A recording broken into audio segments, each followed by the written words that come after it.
Opa, estamos de volta aqui. Até para alertar o Sérgio, vou mandar aqui a mensagem de novo. Na live A Bola Não para vocês acompanharem aqui. Sérgio Guedes, grande Sérgio Guedes, estou enviando aqui o convite para vocês acompanharem aqui no A Bola Não Para. Nossa live hoje falando com o Sérgio Guedes, que é o nosso convidado. Estou mandando o vídeo aqui. Aí, vou mandar o convite. Vamos lá? Só aceitar aí, Sérgio. Só aceitar o convite. Aí a gente começa o nosso bate-papo.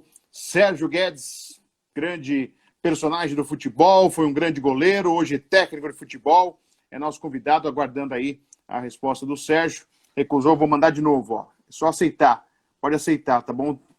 Sérgio ou Tânia, os dois, vocês podem aceitar esse convite que eu estou enviando aqui, pode aceitar para poder participar do bate-papo, vai abrir uma janelinha. Aí, ótimo. Tudo bem, Sérgio? A horizontal vai virar, tem as frescuras, Sérgio. Aí, ótimo. Ok. Vamos conversar. Tá com o carregador aqui, cara. Não tem tá bom para você? Tá tranquilo? Tá ótimo. Primeiro, muito obrigado, viu, Sérgio? Um prazer falar com você, revê-lo mesmo de distante, assim, virtualmente. Mas muito obrigado por atender com o convite para poder conversar um pouquinho. Boa noite, Fred. Boa noite a todo mundo. Um prazer meu amigo. Que legal. Que bom. Aí depois eu vou contar umas passagens com o Sérgio, não sei se ele vai lembrar, mas eu vou contar umas coisinhas com o Sérgio. Mas antes disso, Sérgio, a quarentena veio e mexeu com a vida de todo mundo, né? Da gente, profissionais do esporte, do jornalismo esportivo, para quem trabalha com o técnico em si, comissão técnica, jogadores, sentiram muito. E o seu caso não foi diferente, né, Sérgio? O Português Santista acabou fazendo uma reformulação e aí sobrou também para você, como vários jogadores do elenco. Como que você está percebendo tudo isso? Uma intranquilidade, uma incerteza muito grande no meio do futebol sobre o que vai acontecer quando voltarem as competições e se voltarem realmente às competições, Sérgio. Mais uma vez, muito obrigado. Pois é, Fred. Boa noite mesmo.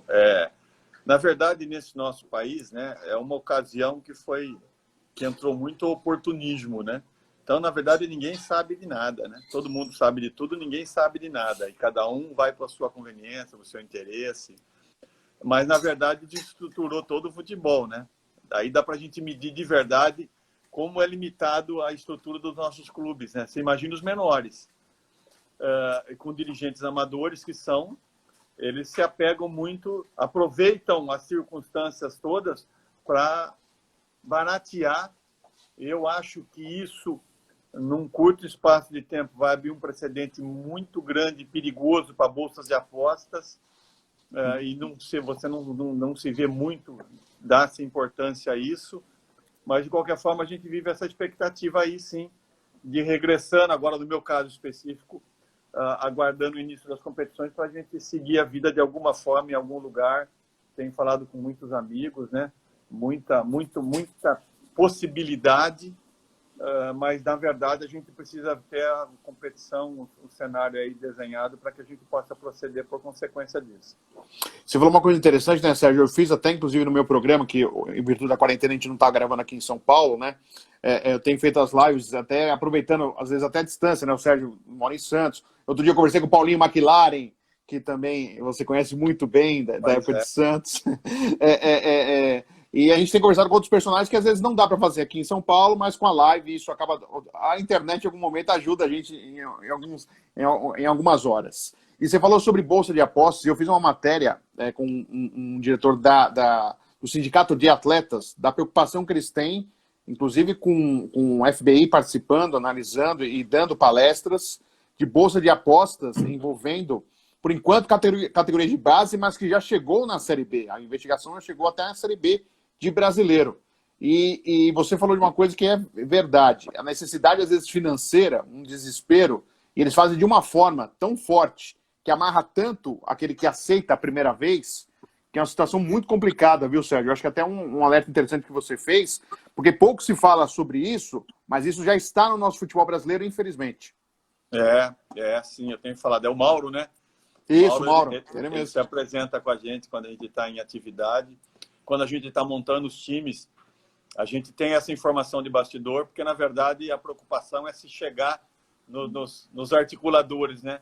E aí vem nos intermediários, nas pessoas que são vítimas dessas circunstâncias todas, E não é esse o caminho, esse processo. Aí vai muito do caráter das pessoas que comandam o futebol, né? Que fazem o futebol de uma certa forma, e aí vai em todos os segmentos isso.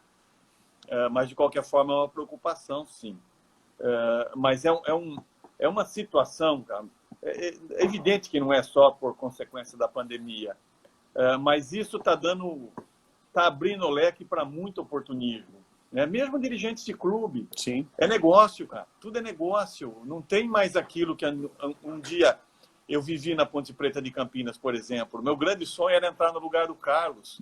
Eu não vislumbrava uma outra coisa. Eu não queria jogar no Manchester United. Eu queria jogar na Ponte Preta. Esse era o meu sonho. É substituir o meu ídolo, né? E hoje você vê o cenário totalmente contra isso. E isso ainda existe, né? Não é muito usado, não é colocado em prática, mas ele está aí. E talvez o maior exemplo disso é o que eu tenho vivido na minha vida profissional, porque por onde passo, a gente monta com o que tem, na forma que tem, desde que você saiba escolher as pessoas e sempre corre na frente, sempre anda bem.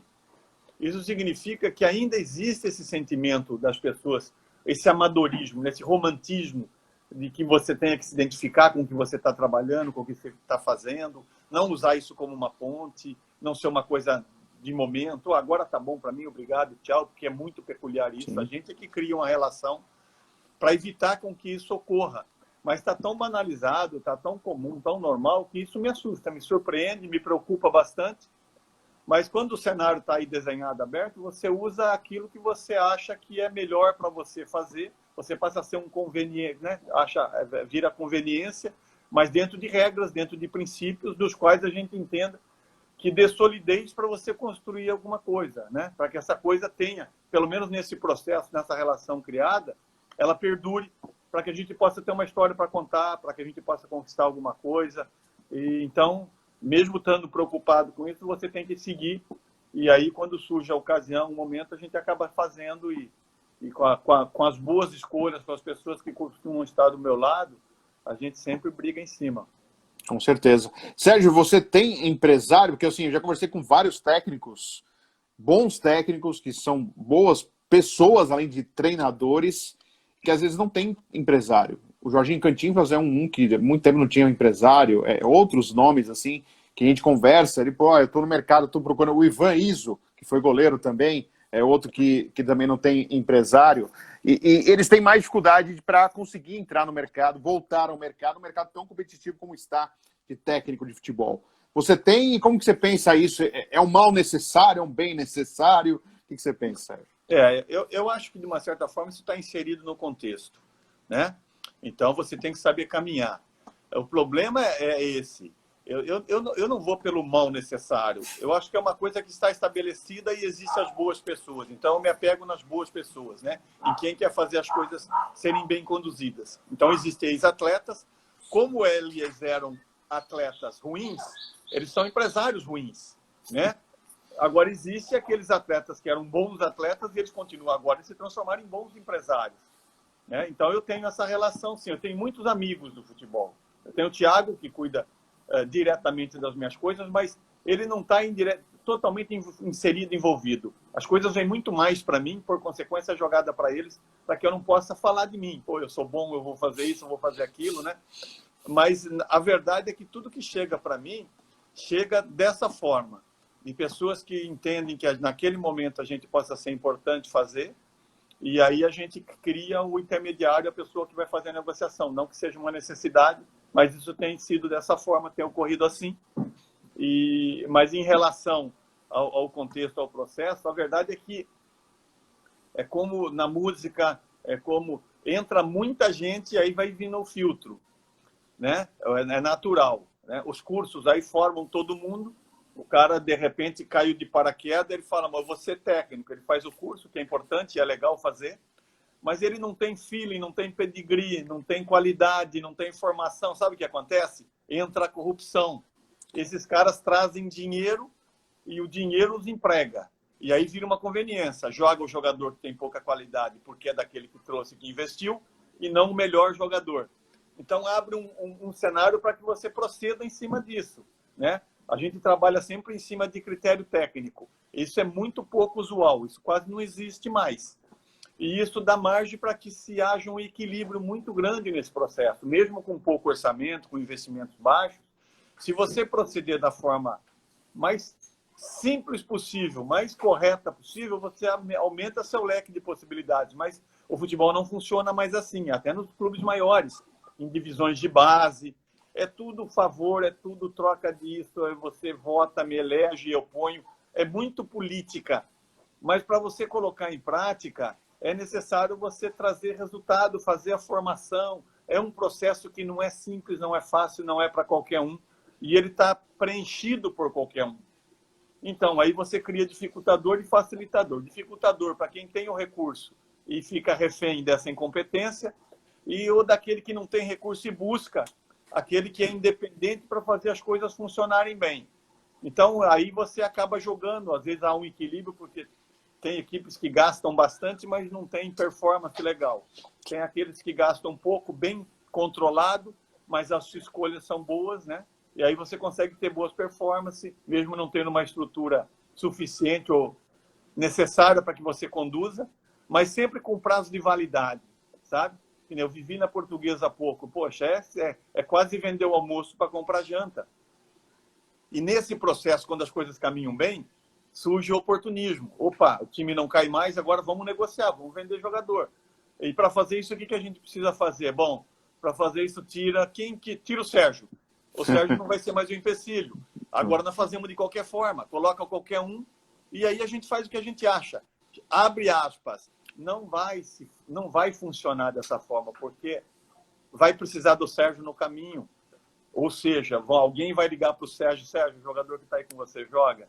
É que na maioria das vezes a gente ajuda muito, porque são jogadores dos quais vieram na parceria mesmo, na confiança, até pelos seus representantes, de que o Sérgio é justo e de que o Sérgio vai fazer o critério técnico funcionar. E isso traz benefício para todo mundo, né? O que sempre tem ocorrido aqui, nessas últimas 3 temporadas que passei aqui, com excessos, com suporte econômico legal, com receita. Então, ou seja, a minha herança na Portuguesa é orçamento triplicado, é jogadores com visibilidade no mercado, mas agora sem o Sérgio, depende do procedimento a seguir, eu acho que a tendência é ir para o abismo de novo.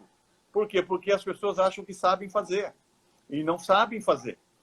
Ou traga alguém aí que continue fazendo a coisa acontecer, que na maioria das vezes não é possível, porque para se fazer a coisa obscura, tem que se trazer alguém que se porte a isso, que se preze a isso. Normalmente você desqualifica, você traz a pessoa que também tem o mesmo propósito, o mesmo desejo. Então é perigoso, é um conflito, mas de qualquer forma está meio estabelecido, tá? É regra, com algumas exceções, né? Algumas pessoas sérias que ainda existem no futebol, e daí dessa forma, quando as coisas se encaixam bem, você vai atingindo gradativamente seus objetivos principais. Verdade. O Eduardo Afonso aqui da ESPN entrou aqui, um abraço ao Eduardo Afonso. O Fabiano Garuti escreveu aqui, ó. Meu primeiro jogo que eu fui num estádio de futebol foi América de São José do Rio Preto contra a Ponte Preta em 99, Paulistão da A2, Sérgio, nosso goleiro. Você vê, o pessoal...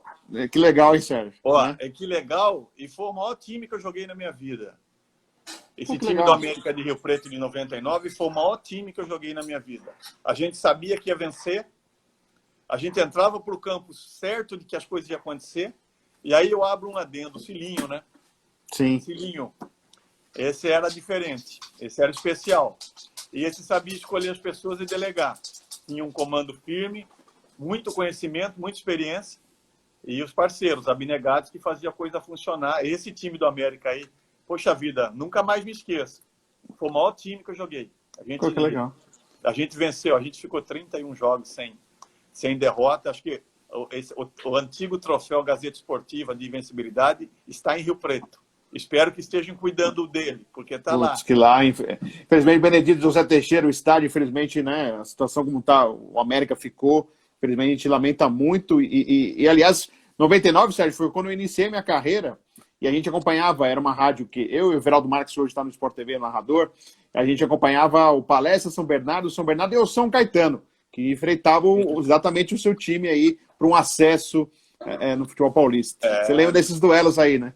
Esse duelo era muito forte, porque o São Caetano era o São Caetano, talvez o melhor momento do São Caetano, mas o São Caetano nunca nos venceu. Sim. Por isso que eu estou dizendo que foi o maior time que eu tenha jogado, que a gente conseguia vencer, a gente goleou o São Caetano no jogo do acesso, e o São Caetano era muito forte. Mas a gente tinha um time do América de muito cascudo, né? Sininho montou um time que não era muito peculiar dele, montou um time de idade elevada e com alguns garotos. Esses garotos hoje já são alguns diretores de clubes, aí o Fumagalli, esses caras eram os meninos do time. Mas tinha Zambiase, tinha Roberto Carlos, tinha Luiz Fernando, tinha muita gente. Na verdade, aquele time todo jogou Série A de brasileiro. Então era um time muito bom, muito identificado. Todo mundo queria assim, pô, vamos contar uma história muito similar a aquilo que o Jordan fez ao Chicago Bulls fez agora, uma série muito bacana, Sim. né? Repercutiu muito, você vê como é o grande líder, como tem problema nesse processo. Não é fácil. E o América não foi diferente. A gente tinha um ambiente muito bacana, muito bem comandado e muitas saudades. Gostaria de ver o América de volta no cenário. Poxa, sonho, adoraria ver o América de novo, que é muito forte, um time muito tradicional e que talvez tenha tido essas maiores lembranças minhas, porque de verdade foi um time fantástico. A gente sabia que ia vencer, a gente sabia que ia ganhar. O Gilson Kleina, que é técnico, também entrou aqui na nossa live, companheiro de trabalho, e eu gosto muito do Gilson. Gosto dele. Legal. O Gilson foi auxiliar técnico de Carlinhos Neves quando eu trabalhei no Curitiba em 97. Eu conheci ele como preparador físico. Caramba. Cara muito inteligente, muito esclarecido. Gente boníssima. Tem uma história eu particular com o Gilson, que ele de uma oração que me ajudou bastante, uma coisa que eu considero muito o Gilson Kleina. O Benê, que é o pai do Diego Sacomã, está aqui também, mandando um abraço para você. Aliás, o Juventus, a gente está falando até da Série A2, né, Sérgio? O Juventus, os jogadores tinham feito a proposta de jogar por um salário mínimo para seguirem a Série A2, para não ficarem aí sem saber o que vão fazer, procurar emprego e tal. E aí o Juventus nem respondeu, nem que sim, nem que não. Olha, não vai dar certo, nem sim, nem não. Você vê, né? Os caras, enquanto alguns estão aí não querendo reduzir salário, os caras estão propondo ganhar um salário mínimo e mesmo assim o clube nem respondeu. Eu acho até, puxa, entra num ponto, às vezes eu evito de tocar em certos assuntos, mas isso soa como ingratidão, cara. Isso é ingratidão, sabe? Ou seja, eu quero trazer o time porque eu quero contar uma história, porque eu quero ter sequência, eu quero me empregar no segundo semestre. Isso ocorreu aqui também em Santos, né? Ocorre a mesma coisa, muito similar a todos os lugares. E o dirigente se aproveitando disso e deixando as pessoas sem nenhuma consideração, sabe? Desempregando o roupeiro, poxa, cara, pessoas que agora não tinham muito para onde correr. Ele precisa de uma cesta básica. Ele precisava assim, pô, você é legal, cara, me segura 15 dias e daqui a pouco eu te ajudo. Não, corta tudo, manda todo mundo embora, pronto, acabou. É desumano isso, tá? O meu sentimento ruim em relação à Portuguesa foi muito movido por isso. O descaso que a direção teve para com os funcionários, cara. O trato, sabe? E por que isso? Porque não cai mais, né? Sim. Porque a campanha tá boa, vai jogar acesso. Se tivesse com a forca no pescoço, eu estaria desesperado pedindo favor. É lamentável, mas enfim.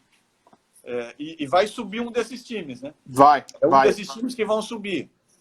E aí, ano que vem, com 4 milhões, vão se esquecer as pessoas que conduziram isso. E eu acho até, Fred, que é uma ocasião muito boa, cara, para os 8 finalistas, para quem conseguir se classificar. É um investimento de 30, 40 dias, cara, que vai te dar 4 milhões no ano que vem. Mas cara, é dirigente, cara.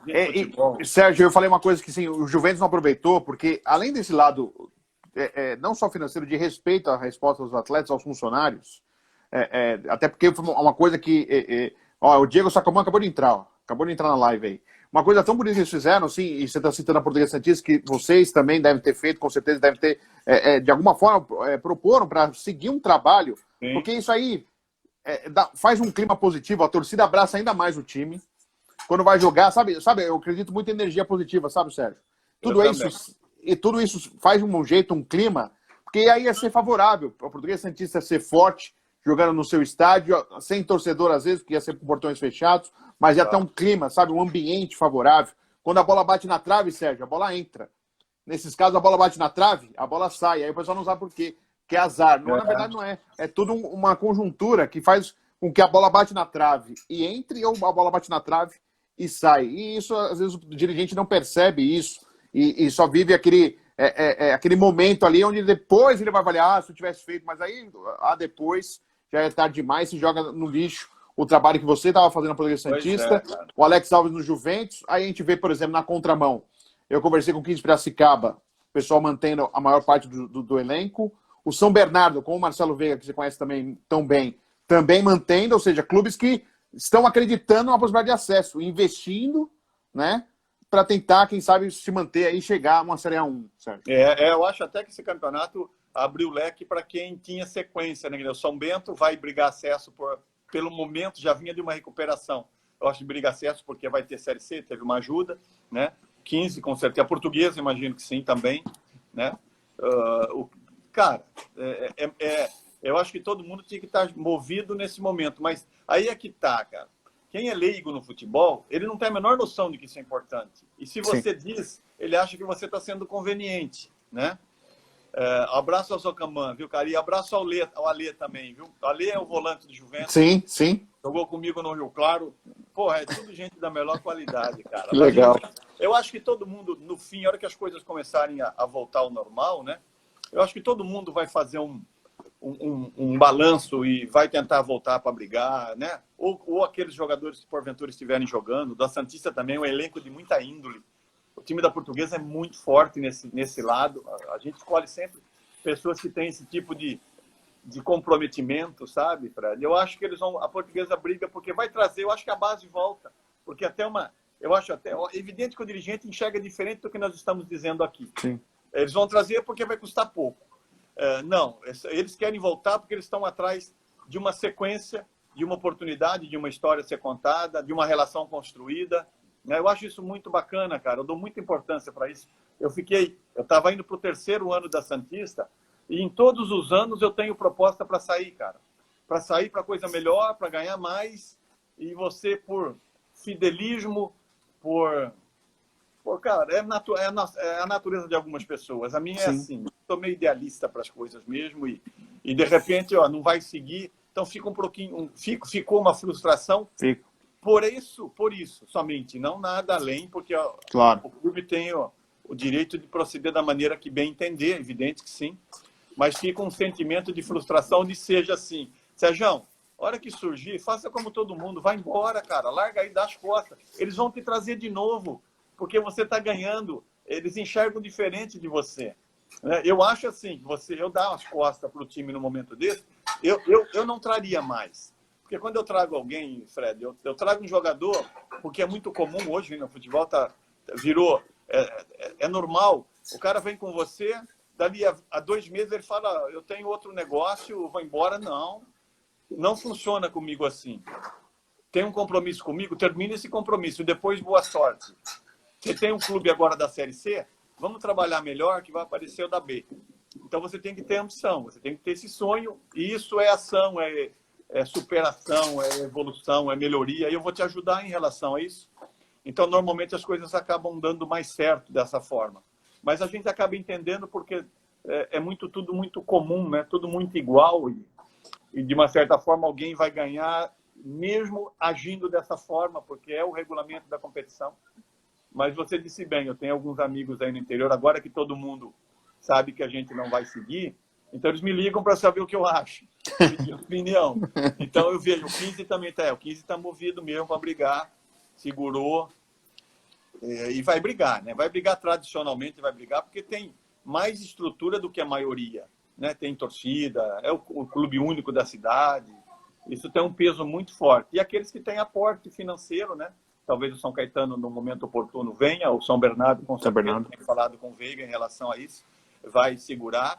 Quer crescer, quer subir, é uma ocasião, né? Eu acho que os 8 times classificados, acho que agora muita gente tem chance, é 40 dias para virar 4 milhões e todo mundo está pensando em vender jogador, cara. Eu não vejo dessa forma, mas vou fazer o quê? É. Sérgio, caso aconteça, a Portuguesa falar, não, vamos chamar o Sérgio de volta e tal, você abre essa possibilidade, essa porta, pelo trabalho, feito, poxa, tem chance de continuar o trabalho, ou pelo jeito como fizeram dessas dispensas assim, você pensaria, não sei se dessa vez eu aceitaria? Cara, não sei. Eu gostaria de terminar, porque eu abri mão da minha vida durante 3 anos para construir a Portuguesa de novo. Mas eu estou com um sentimento tão ruim, cara, sabe? Uma decepção pela maneira pela qual as pessoas que estiveram conosco o tempo todo, embora a direção tenha mudado, né? Era com uma outra gestão, essa direção mudou. E aí gosta do doce, né, cara? Uma coisa muito rápida, assim, pô, vou ganhar dinheiro agora, vou vender jogador. E desconsidera tudo, cara. Então, assim, a nível de tudo aquilo que eu gosto de futebol, de comprometer todo mundo, a direção da Portuguesa procedeu de uma maneira contrária a isso e não teve escrúpulo para o tratamento com as pessoas que estavam lá fazendo o trabalho, né? Mas, enfim, não sei, cara, mas o meu sentimento não é mais de seguir, não. Imagino. A frustração, com certeza, aí, isso pesa na sua hora. Quando eles levaram o time para a Bezinha de novo, eles me chamam para voltar, para trazer. Sempre foi assim. Aqui sempre assim. É o bombeiro Sérgio Guedes, né? Pois é, cara. Aproveitar o Flávio Alves, que hoje é gerente de futebol da Portuguesa, tá entrando aqui mandando boa noite. Aliás, eu tenho uma história que depois eu vou te mandar a foto, Sérgio. Tem uma foto eu com você, eu criança, você goleiro do Santos. Quando eu jogava na escolinha do Flávio, a gente visitava os clubes e eu fui na Vila Belmiro. Tem uma foto eu com você, eu criança. Aí eu vou te mandar pra você. Goleiro, você tá me chamando de velho? Era goleiro? Eu também tô velho, viu, Sérgio? Os dois estão velhos. Tá? Não era goleiro. Eu jogava futebol de salão, eu jogava de pivô. Mas eu era santista, Sérgio. Então, você imagina que o santista da década de 80, né? Eu nasci em 78. O cara eu era? Não, eu sou santista ainda. O Sérgio é esperto, Ô, Sérgio, o santista da década de 80, esse cara é santista mesmo. Esse cara, o que não mudou de time, sabe? Viu os amiguinhos comemorar os outros times, eu não, continuei santista. E quando eu fui, eu tô até com a camisa do Santos. Eu tirei a foto até, depois eu vou te mandar. Inclusive, pra você dar uma olhadinha, só pra você lembrar os seus tempos, aí, os bons tempos de Santos, que você salvava o peixe demais, inclusive. E, aliás, já mostrava a sua postura, porque eu lembro que uma época você jogou até sem contrato com o Santos, né, Sérgio? Eu trago isso de berço, infelizmente. Minha mãe me disse uma coisa um dia que tem um peso para mim. Minha mãe falou assim, filho, dos outros nem uma agulha, tá? Pô, cara, isso aí... E o futebol hoje tem tudo menos isso. Tem muita agulha, né? Então, é um conflito que eu vivo, viu? Que era um conflito, obviamente, convicto, né? É a maneira pela qual eu fui educado. Mas, poxa, como eu vejo tomarem dos outros, cara. E que legal essa história do Santos. É isso que você diz do Santos. Tem alguns momentos que muita gente que me encontra diz, pô, Sérgio, o Santos da sua época, né? Você teve tudo no Santos, até a seleção, e chegou muito perto de conquistas. A gente chegou muito perto. O Santos de 92, né? O Santos de 92 foi próximo. A gente tinha um dificultador na época. O que era? A economia do time. Então, quando a gente chegava nos momentos importantes, os nossos jogos eram todos Morumbi e Pacaembu. E a gente brigava muito com a direção para que a gente jogasse na Vila Belmiro. Porque a gente não perdia em casa. O Santos perdia menos na Vila, na minha época, do que hoje. Então, a gente tinha um trunfo muito grande, que era o fator campo. Ninguém nos batia lá. E um time muito apaixonado pelo clube, né? Os jogadores que gostavam demais de jogar do Santos, cara. Então, até quando vinha alguém de fora, né? Algumas coisas curiosas aí que você está lembrando, eu vou contar. Claro, por favor. A gente quando vinha jogadores renomados no Santos e não se adequavam àquilo que a gente entendia ser importante, de uma certa forma a liderança promovia o júnior, a base. A gente trazia a garotada de baixo. E o Santos sempre teve treinadores formados aqui. Então, a gente dava muito respaldo para os meninos, aí Axel, Sérgio Manuel, né? O Sérgio Sampaio, né? Isso, o Sampaio já estava se estabelecendo, mas era mais jovem. Sim. A gente queria trazer esses meninos, por quê? Porque eles iam a morrer com a gente. E quando vinha um jogador que sentia, obviamente que a realidade do Santos não era a de hoje, não era a ideal. mas a gente sentia que não havia um comprometimento, então a gente também não fazia muita questão de que esses caras jogassem no time, não. Então a gente fazia força muito grande para os meninos da base jogarem. A gente apadrinhava os meninos e a gente chegou muito perto de ganhar. A gente teve muita desavença no clube por isso, porque a gente ia até a direção, a gente falava, pô, nós queremos jogar com o Corinthians aqui. Aqui a gente bate no Corinthians. Pô, mas 80 mil, 100 mil pagantes, precisa de uma arrecadação. Eu falei, cara, a gente precisa de título, cara, a gente precisa ganhar.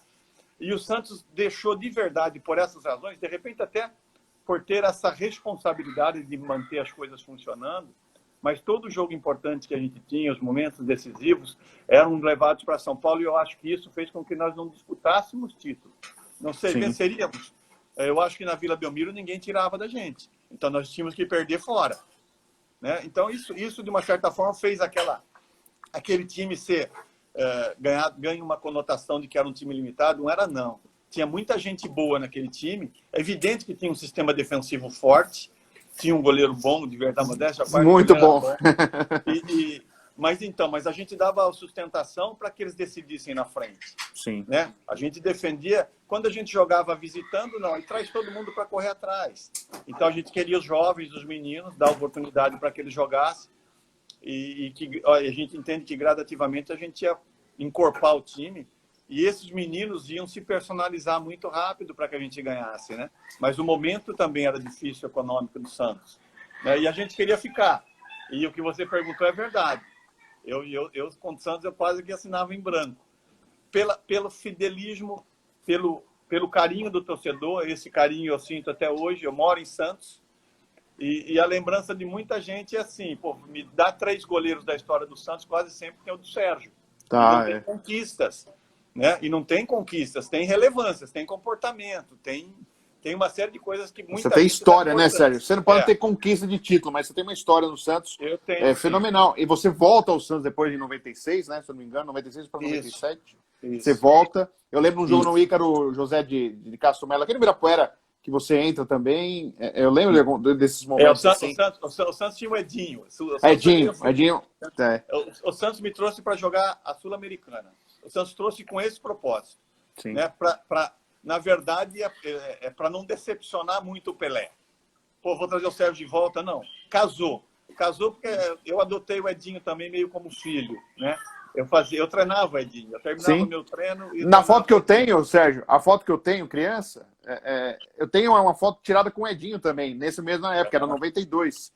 Você já estava lá, goleiro titular, o Sérgio já. Né? O São Sérgio, né? Tinha até uma placar, eu tinha guardado o placar. São Sérgio num clássico do Corinthians. Eu me recordo desse jogo, cara. Você jogou demais, Sérgio. Ali é que eu tive a noção da rivalidade aqui na Baixada, cara. O que é Santos e Corinthians, o que representa Santos e Corinthians na Baixada Santista. Foi depois desse jogo aí. Puxa vida, cara. Onde eu ia, tá aí o cara que não deixa o Santos, porque a rivalidade era não perder esses jogos, né? Na verdade, eu acho que quase todos os Santos e Corinthians, mesmo não sendo na Vila, eu nunca enfrentei o Corinthians aqui embaixo. A maioria dos jogos... Você pegou o São Paulo só, acho que nem Palmeiras também não, né, o Palmeiras 1 ou 2 vezes, o São Paulo, o Tele reclamava muito de vir aqui, porque perdia, né? Mesmo esse time do São Paulo, que é tão decantado aí, que é o time campeão mundial, aqui na Vila, um abraço. Que não tinha conversa, não, cara. E era na cascuda. É verdade. E Sérgio, eu até lembrando desses momentos, né, de Santos, né?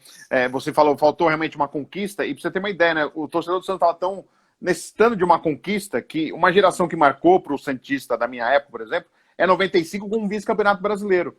Se o Santos da sua geração chega a uma decisão, se ganhasse, claro, é óbvio, isso seria histórico, né? E estaria para a história.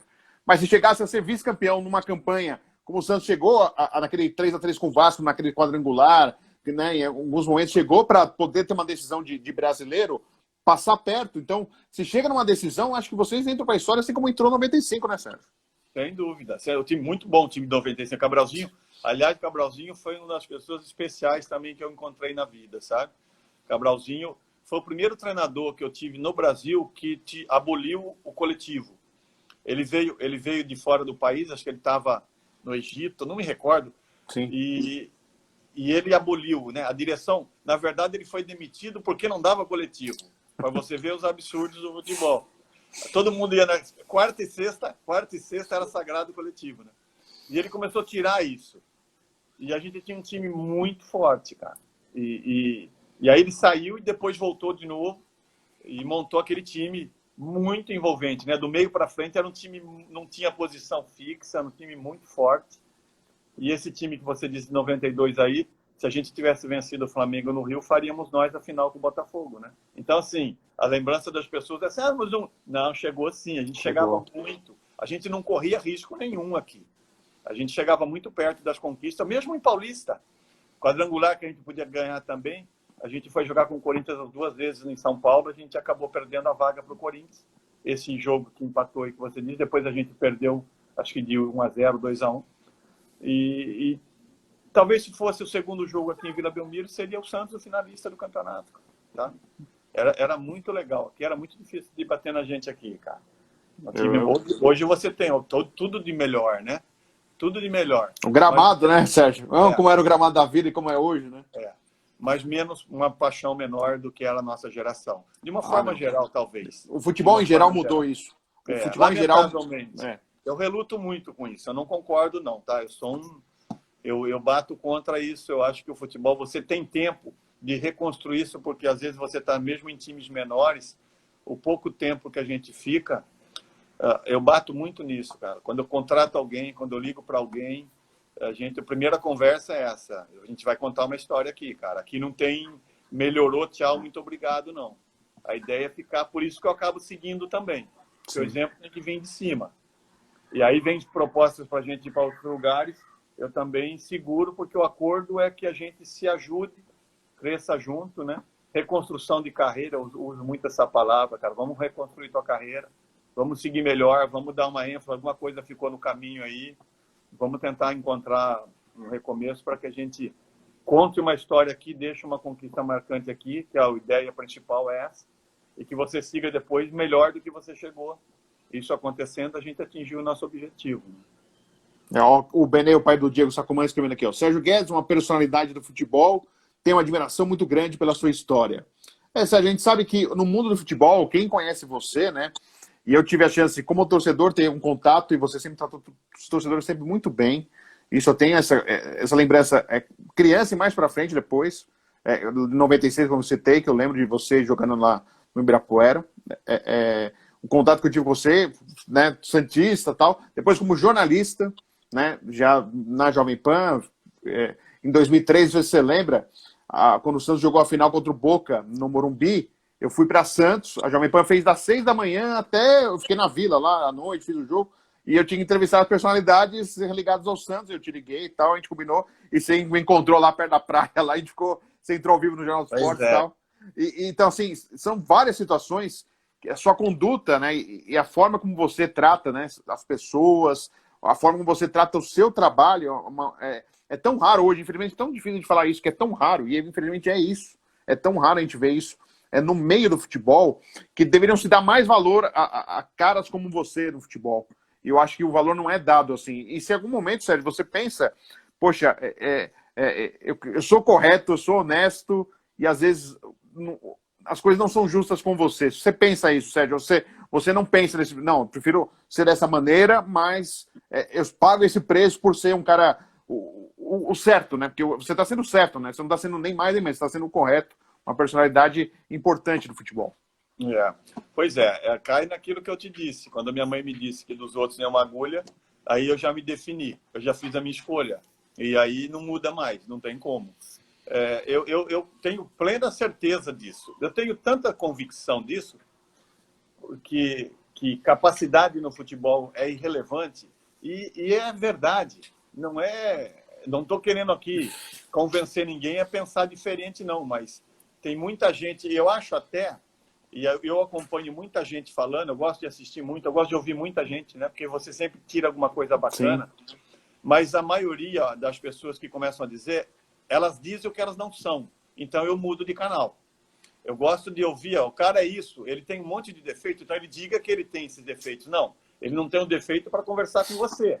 Mas a hora que ele desliga a live, ele começa a proceder de verdade. E nós, no futebol, sabemos Quem é de verdade, quem é de as mentira. pessoas são.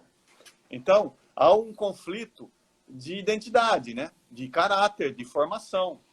Mas, assim, a gente acaba tendo uma relação muito boa com todo mundo, porque não é porque eu gosto que as coisas sejam assim que eu quero que o outro aja diferente, né, cara? A gente está vendo aí na política nossa covardia, a canalice que é esse país, e muita gente conspirando para que, de verdade, ocorra o que esses canalhas querem, cara. E não se fala que o cara não rouba, né? Fala-se tudo, né? Não, o cara não rouba. Pô, não, mas roubar... Não, mas roubar pode, desde que eu esteja junto. Desde que eu tenha carta branca para fazer. Então, isso está inserido no futebol também. Mas dá uma... Eu acho que existe uma vantagem muito boa para proceder diferente de fazer as coisas certas. Primeiro, assim, é acreditar na capacidade, né? Eu acredito muito nas pessoas que eu trago comigo, muito. Né? Você idealiza alguma coisa, quem vai construir isso são os personagens que a gente vai trazer. A gente simplesmente conduz e mostra o caminho. E quando as coisas começam a caminhar bem, aí você começa a ser lembrado e notado. Aí alguém liga e fala, pô, o cara está no fundo, a forca está no pescoço. Ah, vai lá, liga para o Sérgio. Não vai ligar para o Sérgio não vai sair. O Sérgio vai terminar o compromisso. Hoje eu estou em casa, mas aí entra num outro detalhe. Você vai montar um time assim. Não é bom trazer o Sérgio agora, porque o Sérgio não vai aceitar qualquer negócio, qualquer negociata. Vai trazer o Caio porque aquele cara paga, porque o pai paga, porque o padrinho paga, e isso é muito comum, até em alguns clubes, em divisão de base principalmente. Mas quando alguém vai montar um time, me liga e fala, Sérgio, o time é esse aí, monta o time, pode montar o time que você quiser. Eu olho o time, eu acho que esse time é legal e eu consigo melhorar esse time. Se eu achar que não. Se é um time que a gente sabe que vai chegar a lugar nenhum, não adianta fazer. E aí a gente ajuda na indicação. Na verdade, eu não monto nada, tá? Toda vez que a gente vai fazer um trabalho, a gente senta com os profissionais envolvidos, porque existe o gerente, existe tudo. Eu quero atacantes agressivos, eu quero jogador com confiança. Quais são? Eu tenho esse nome para indicar. Mas o Sérgio, aquele lá não joga, aquele lá joga, pode trazer. Então não tem muito assim... Qual é a vantagem que eu vou ter? Eu quero ganhar jogo, e para ganhar jogo você precisa trazer um jogador ambicioso, de personalidade, de preferência. Eu não gosto de jogador obediente demais. Eu gosto de jogador que pergunte por que ele quer que faça isso. Mas também tá raro, né, Sérgio? Tá raro um jogador assim, né? Sim. Tá raro, porque você tem, já na formação da base, o mimo, né? O cara vem embaixo... Poxa, eu vejo... Tem muita coisa equivocada, Fred, no nosso futebol. No Brasil, especificamente, pela educação. Né? Já começa aí. Mas você não tem nada que proteja o clube formador, sabe? Você está no interior de São Paulo, vem alguém e fala, eu tenho um time para jogar, ele quer $1 milhão, se você não pagar, ele vai embora. Então, contrato não prende ninguém. O grande clube faz um contrato com um jogador de 4 anos, de 3 anos. Ele fala, eu quero ir embora. Mas se você quiser tirar, não. Aí você paga multa. Então, o clube não tem muita proteção, né, em relação à formação. Por quê? Porque só existe oportunismo. Só existe o vem para mim. Se vier para mim, está tudo certo. Se for contra, não. Agora eu não quero que seja. Não, então se construa alguma coisa que proteja o contexto do futebol e que dê possibilidades do jogador se realizar. Porque ele, né, a gente sabe que eu fui um privilegiado, que eu joguei muito tempo, mas a maioria tem aí o auge aí de 8, 10 anos. E quem joga num grande clube, ele tem toda a condição de se realizar em 1, 2 contratos, mas tem aquele que galga coisas menores e às vezes surge uma ocasião que ele precisa sair, e aí também não sou contra isso, não. Então, às vezes às vezes tem alguém num clube aqui comigo, o Sérgio surgiu, quantas vezes isso não ocorreu? Sérgio, eu tenho uma proposta. Não, você vai ganhar R$1.000 a mais? Não, você vai ficar aqui. Eu trouxe você aqui para você ganhar 100 mil a mais. O 1.000 a mais fica aqui. Aí chega uma hora, Sérgio, agora surgiu um negócio para ganhar. Então, boa sorte, felicidade, vai com Deus. Eu acho que agora não me cabe mais proibir você de se realizar.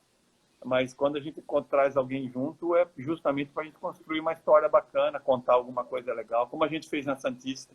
Eu tenho histórias muito bacanas da Santista, até de esgotar ingresso. que é uma coisa surreal. Se você me perguntasse, você vai trabalhar na Santista e vai ter um dia que não vai ter ingresso. Não, aí também, calma. Mas isso aconteceu no nosso jogo de acesso contra o Barretos, 2018, esgotou o ingresso. Série 3. Então, isso eu nunca imaginei na minha vida que pudesse acontecer na Portuguesa. A Portuguesa nem na primeira divisão aconteceu isso. E aí foi uma coisa bacana, virou filme, aliás, exuberante, que se alguém gosta nesse momento em casa, gosta de assistir, assista esse acesso da Portuguesa, tem muita história bacana. Tem muita comoção, porque a gente carregou pedra de verdade, trabalhava no asfalto, fazia coisas que os caras que tinham orçamento, meu Deus do céu, se eles soubessem disso. E aí a gente tem coisas para contar bacana, e esse foi um filme que o antigo presidente fez e ficou muito legal. Eu recomendo para quem gosta ainda mais quem está em divisão menor aí, pode pegar, porque dificuldades maiores do que aquelas pouca gente enfrentou. E a gente conseguiu. Com certeza. E, Sérgio, o Lúcio, que foi lateral esquerdo do São Paulo, do Palmeiras, do Grêmio, são poucos treinadores que não ficam reféns de diretorias. Esse é um grande profissional. Não trabalhei com ele, mas grandes amigos falam super bem. Tá aí um registro. É isso que eu falo. O ambiente, o meio do futebol fala isso, Sérgio. Que bom, cara. O Lúcio foi meu adversário no Náutico, cara. Esse integra do esporte. Muito bom. Aliás, jogou, se não estiver jogando, jogou até recente. E bem. Tava jogando. Nesse jogo do acesso, ele estava no Desportivo Brasil. A gente se enfrentou. Ele deu trabalho. Ele entra por dentro para jogar e ele deu trabalho. Ele também tem história, também joga, também foi cobra. Sérgio, você que foi um goleiro espetacular. Aliás, o jogo, a final, eu até citei no início, né, que eu tenho guardado comigo, né? Eu era fã. Quem era, você diz, da época, era fã do Sérgio e do Paulinho McLaren ou de mais alguém ali. Era assim, né? Essas referências, né? O Guga depois também foi artilheiro. Essas referências, era você lá atrás e Guga e Paulinho fazendo gol, o Almir também. Esse pessoal dessa época também. O Edu Marangon, que depois eu conheci também trabalhando, também outro cara que eu gostava. Já um técnico. Dona Armênia, fala Dona Armênia, que eu quero com você. Ele é uma figuraça. E Sérgio, o jogo do aniversário do Pelé, você tem guardado com você? Esse jogo eu tenho. Tem? Eu tenho. Eu tenho aqui também. E tem algumas histórias desse jogo, cara. Eu tenho. Conta uma, pelo menos. Eu convivi um pouquinho com o Pelé em função do Edinho. Claro. Eu frequentei um pouco a casa do Pelé, sempre ele muito discreto, né, cara? Mas ele tinha mais tempo, né, cara? Às vezes ele chegou a fazer rachão com a gente. E tem algumas coisas muito marcantes nesse meio, sabe? A gente tinha um centroavante que se chamava Mendonça, de cor. Ele foi auxiliar de Marcelo Veiga durante muito tempo. E ele era muito competitivo. E nos rachões, às vezes o Pelé vinha e ele entrava um pouco. E às vezes tinha, na hora do rachão, aquele desconsiderar, né? Vou fazer de chaleira. Aí o Mendonça uma vez foi fazer um gol de chaleira, não fez? Ele parou o rachão. Ele falou, garoto, vem cá, você me conhece? O Pelé ele chega nisso, ele pergunta se me conhece. Incrível. Aí você me conhece, eu falo assim, eu fiz alguns gols na minha vida, e a maioria deles desse jeito aqui que você desconsiderou. Então, dá a bola para mim. Chuta pro gol. Ele falou, chuta pro gol e põe mais um na sua conta. Esse aí é mais um gol que você fez. Então, assim, são coisas que você ouve de alguém muito diferente e tão simples, né? E no jogo do aniversário dele, dos 50 anos, foi um glamour, né? Porque tudo foi movido em cima dele. Na Itália. Aí, quando a gente chegou para fazer o treinamento na semana, a gente chegou acho que numa segunda-feira para jogar na quarta. A gente foi fazer um treinamento, ele reuniu também todo mundo e falou, pessoal, vou me apresentar. Ele é petulante, né? Ele fala assim, meu nome vocês me conhecem como Pelé, eu estou voltando com o maior prazer do mundo a jogar futebol, estou jogando na seleção brasileira, mas eu gostaria que vocês me ajudassem a ganhar o jogo, porque o mais importante para mim agora é ganhar o jogo, não é comemorar. Isso vai passar, isso vai ser marcante para mim, mas essa história tem que ser contada assim. Então, são procedimentos, cara, que são muito fortes para que você leve para frente, né? Foi o Pelé que falou, não foi ninguém diferente disso. E é tão simples, né, cara? Gostar de ganhar Não perder a competitividade com 50 anos de idade, cara. Ainda trazer, que é uma coisa dura pra gente, né? A gente vai brincar, fazer qualquer tipo de brincadeira, você quer ganhar, cara. Sim. Às vezes você vai lá, tá com a neta lá, né? Pô, quer ganhar da minha neta, cara. Porra, então não faz nada. Ganha da sua neta, deixa sua neta quieta. E o Reinaldo que não passa a bola, porque ele podia ter feito até o gol, né? O mundo inteiro abriu para aquela. Inclusive a zaga. Inclusive a zaga. Abriu, dá o Reinaldo, mas aí nem foi mais, né? Foi Reinaldo, dá a bola pro Pelé, Reinaldo. Como dá pro cara, porra, meu. Sabe? Aí não foi mais, ganhou isso. O mundo inteiro, até a zaga falou, abre aqui, dá a bola para ele. Aí, Reinaldo, quer fazer ganhar E fora, Sérgio, que você viveu uma época do Santos, que o Santos viajava bastante, né? O Santos fazia muito, excursões, né? Muito. Eu conheço o mundo, e aí dá pra gente conotar a importância que é a marca, né? A marca. E a gente viveu naquela época, hoje melhor, mas naquela época era o Santos do Pelé.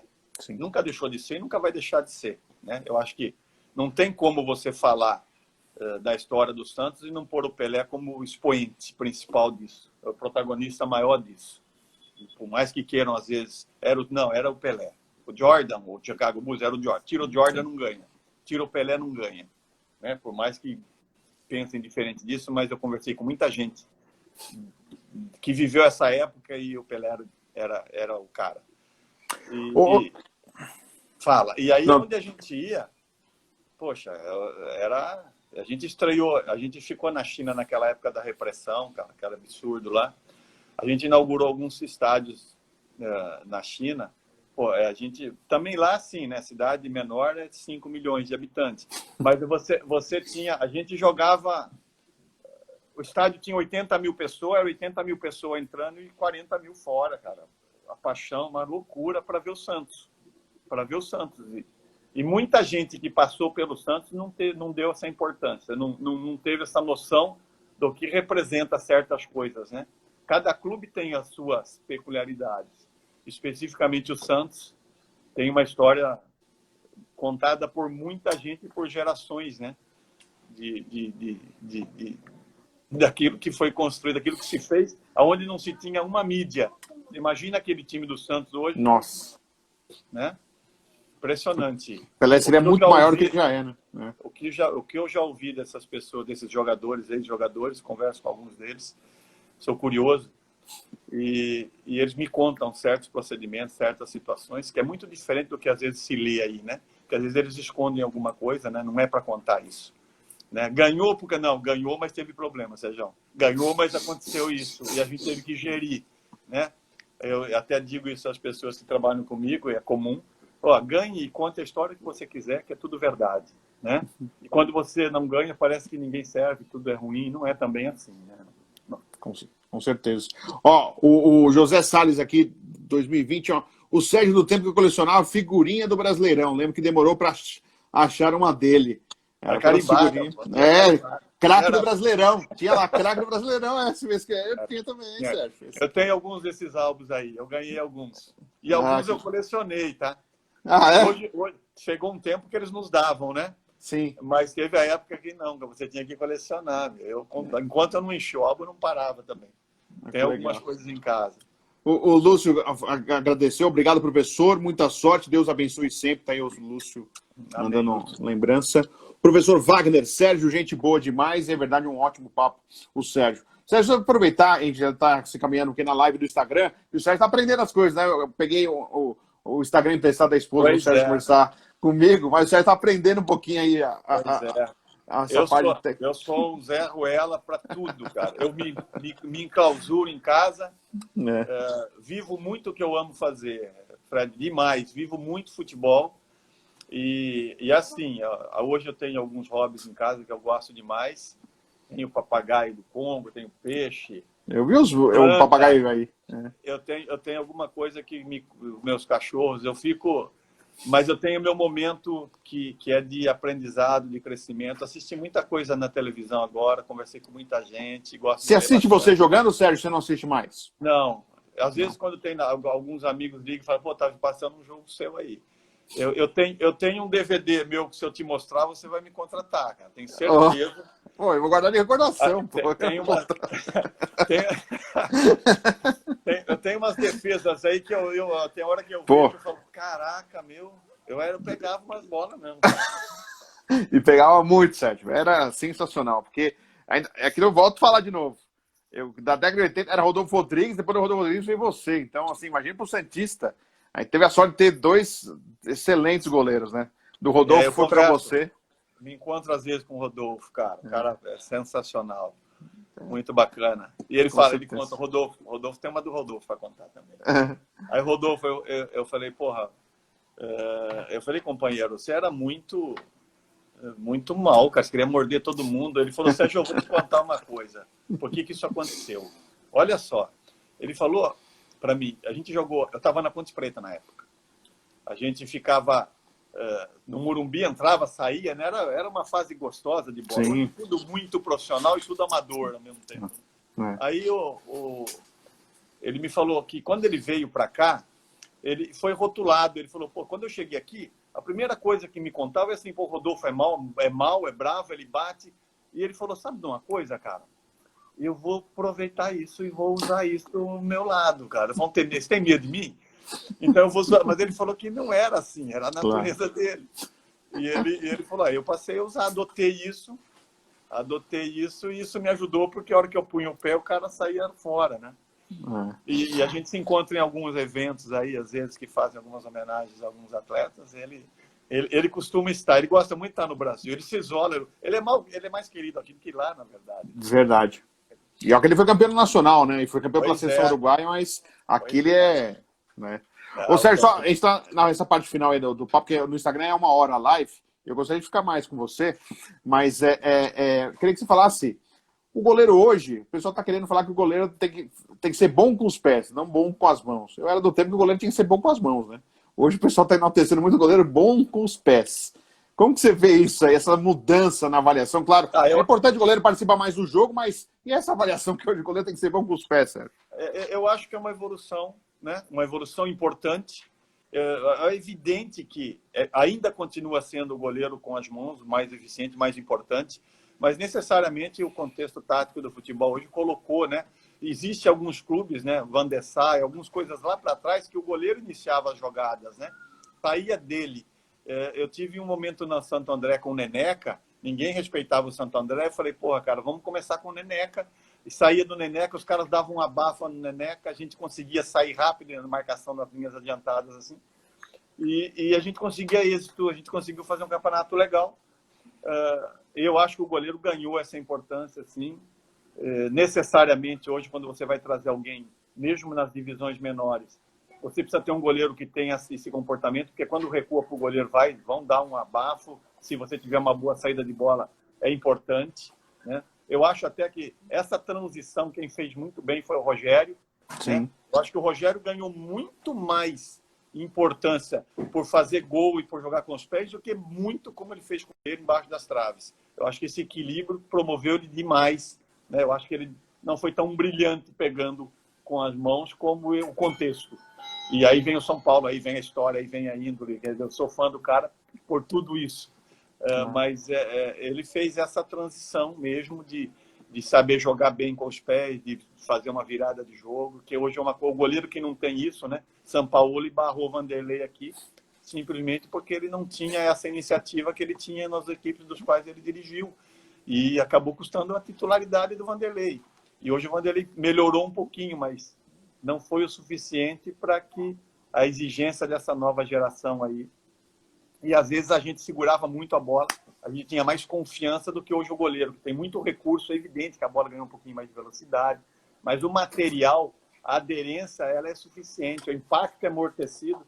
Eu vejo muito goleiro de qualidade rebater, desconsiderar, aí mostra até que não tem muita confiança em si, né? Eu acho que o goleiro hoje segura menos a bola do que devia, não que seja fácil. Mas hoje o goleiro tem condições de fazer isso, porque ele é muito treinado. Treinávamos mais antigamente, Fred. Eu treinava... Sérgio, eu posso ser indelicado um pouquinho? Eu posso ser indelicado um pouco? Que falta 30 segundos, ele corta direto. E eu não queria cortar desse jeito. Eu posso só voltar, só para a gente terminar esse assunto, só para poder encerrar com você. uma maneira Claro. educada, posso ser assim? Então, Claro. eu vou encerrar essa live e vou entrar de novo, vou fazer o mesmo processo que eu fiz lá, você vai ter que pedir ajuda para sua esposa para você entrar, só para eu poder encerrar, por favor. Pode ser, Sérgio? Claro. Faltam Pois não. 10 segundos. Então eu vou encerrar aqui, eu já volto, gente, continuando esse papo, só para a gente finalizar com o Sérgio Guedes aqui na nossa live no A Bola Não Para. Já, Sérgio, já volto. Boa.